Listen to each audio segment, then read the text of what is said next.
ये आइए किस्मत का हाल जानिए हैंडसम कपल। भाई साहब पहले ये बताइए किस्मत का हाल कौन सा तोता बताएगा?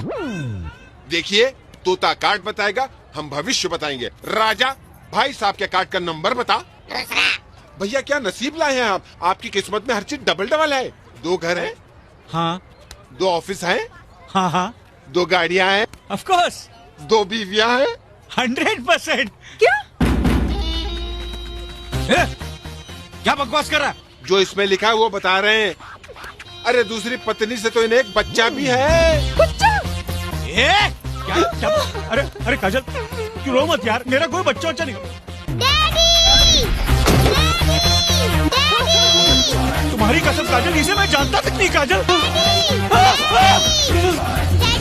हाँ बेटा। ए भाई साहब संभाल कर रखो अपने बच्चे को, अभी मरवा दिया था मुझे इसने। क्या मूड ऑफ कर दिया यार।